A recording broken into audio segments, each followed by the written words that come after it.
प्यारे बच्चों नमस्कार। स्वागत है आप सभी का यस के एक्सीलेंस ट्यूटोरियल में। आज के इस ट्यूटोरियल में हम लोग देखने वाले हैं कक्षा 10 गणित वृत्त के कुछ मोस्ट इम्पॉर्टेंट सवालों को।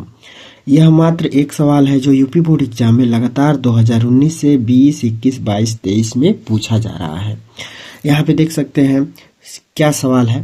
तो सवाल है कि सिद्ध कीजिए कि किसी y बिंदु से वृत्त पर खींची गई दो स्पर्श रेखाओं की लंबाइयाँ बराबर होती है। ठीक है, तो हमने एक रचना बना लिया कि मान लीजिए कि कोई एक वृत्त ये खींच लिया और इस पे दो स्पर्श रेखा, ये y बिंदु है और यहाँ से दो स्पर्श रेखा दिखा दिया। ठीक है, अब हम लोग को सिद्ध ये करना है कि AP बराबर है AQ के, यानी कि ये वाला भुजा बराबर है इस भुजा के, यही हम लोग को दिखाना है। ठीक है, तो सबसे पहले हम लोग लिखेंगे दिया है। दिया में क्या दिया है लिख देंगे। हम लोगों को दिया गया है कि AP हम लोग दिया गया है कि AP तथा AQ क्या है, A बिंदु से स्पर्श रेखा है। A बिंदु से स्पर्श रेखा है। A बिंदु से स्पर्श रेखा है, स्पर्श रेखा है। ठीक है, ये कहा गया है कि किसी y बिंदु से वृत्त पर खींची गई स्पर्श रेखाओं की लंबाइयाँ बराबर होती है। सिद्ध कीजिए। तो मान लेते हैं कि ये स्पर्श रेखा है। ठीक है, अब इसके बाद से जो है हम लोग क्या करेंगे, लिखेंगे कि सिद्ध करना है। और ये भी लिख सकते हैं कि ये PO और QO क्या है, वृत्त की त्रिज्या है। यहाँ पे लिख सकते हैं कि PO और QO वृत्त की त्रिज्या है, वृत्त की त्रिज्या है, ये भी लिख सकते हैं। ठीक है, नहीं कुछ आता है तो कम से कम इतना लिखिएगा आप लोग, जो भी दिया है मैं सिद्ध करना है ये सब लिख दीजिएगा। ठीक है, तो वृत्त की त्रिज्याएं हैं, तो ये त्रिज्या क्या होती है, आपस में बराबर होती है। तो लिख सकते हैं हम लोग कि PO बराबर है QO, ये जो है बराबर है क्यों, क्योंकि त्रिज्या है। ठीक है, ये सब दिया में हो गया। अब हम लोगों को जो है क्या करना है, सिद्ध करना है। सिद्ध क्या करना है ये भी लिखेंगे हम लोग। तो हम लोग को सिद्ध करना है, सिद्ध करना है, सिद्ध क्या करना है ये लिखना जरूरी है। तो हम लोग लिख देंगे कि सिद्ध करना है कि AP बराबर है AQ के। तो AP बराबर है AQ के, यह बात हम लोगों को सिद्ध करना है। ठीक है, तो लिख दिए। अब क्या करेंगे, अब हम लोग रचना कर देते हैं। तो रचना में हम लोग क्या लिखेंगे,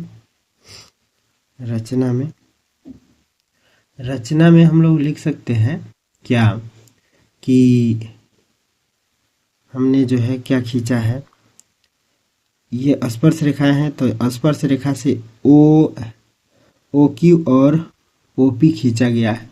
ठीक है, और ये भी रचना में है कि AO खींचा गया है। तो रचना में हम लोग लिख सकते हैं कि OQ चाहे QO और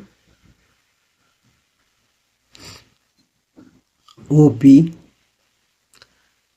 तथा AO खींचा गया है, खींचा गया है। ठीक है, खींचा गया है लिख देना है। उसके बाद से अब हम लोग उपपत्ति लिखेंगे। ये सिद्ध करने वाले का तरीका है कि इतना शब्द आप लोग को लिखना है, इतना हेडिंग उपपत्ति का भी हेडिंग होना चाहिए। ठीक है, उपपत्ति में हम लोग लिखेंगे,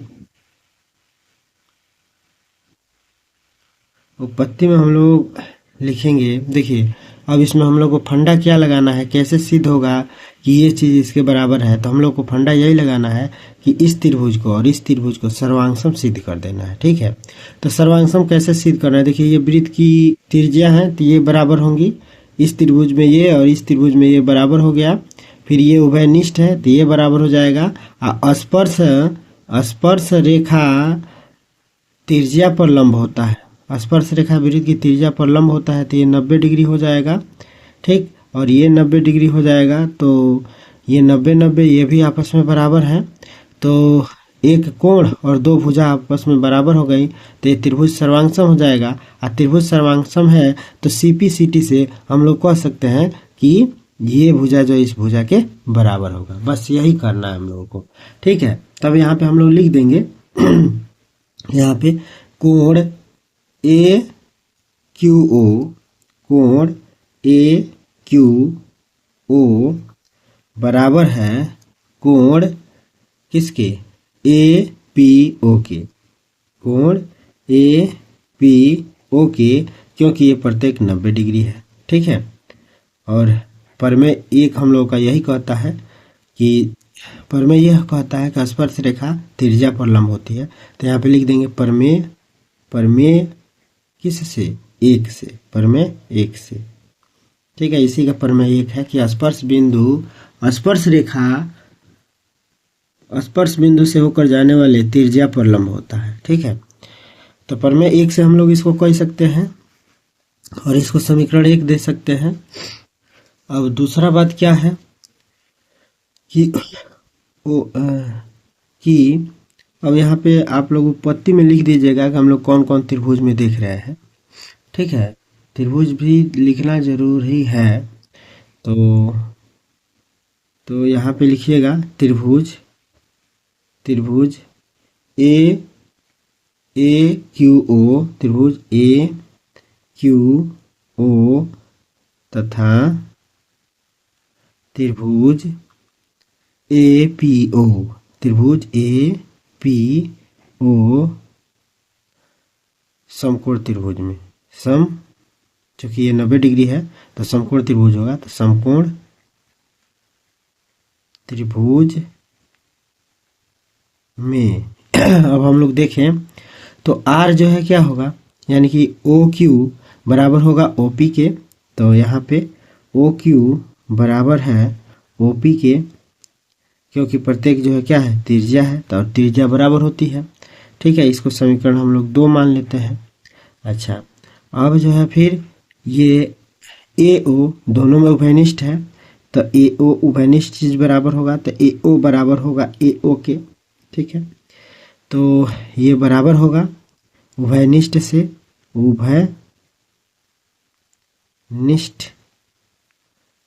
उभयनिष्ठ से इहो बराबर हो गया, तो इसको समीकरण नंबर 3 कह सकते हैं हम लोग।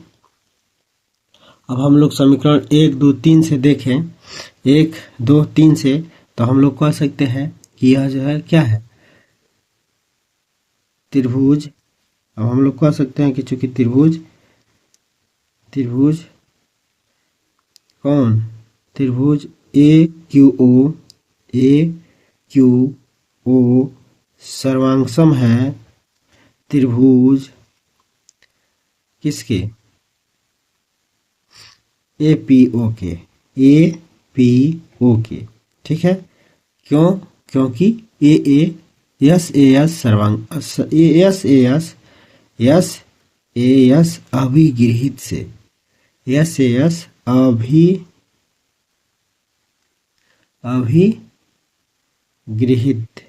अभिगृहित का मतलब, अभिगृहित का मतलब प्रमेय से, कथन से, एक सिद्ध किया हुआ कथन है कि यदि किसी त्रिभुज की 2 भुजाएं और एक कोण बराबर हों, त्रिभुज क्या होते हैं, सर्वांगसम, यही अभिगृहित कहता है, ठीक है। तो अब हम लोग कह सकते हैं सीपीसीटी से, अतः यह लिखेंगे, अतः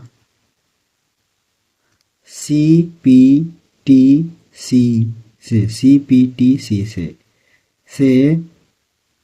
सर्वांगसम त्रिभुज की संगत भाग बराबर होते हैं, ठीक है।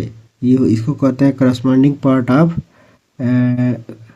कांग्रुएट ट्रायंगल, सीपीसीटी होता है, कांग्रुएट ट्रायंगल सीपीसीटी होता है, सीपीसीटी से, ठीक है। Corresponding part of congruent triangle, ठीक है। सर्वांगसम त्रिभुज की संगत भुजाएं क्या होती हैं, बराबर होती है। तो सीपीसीटी से हम लोग कह सकते हैं क्या, कि एपी बराबर है ए क्यू के, यही हम लोग को सिद्ध करना था।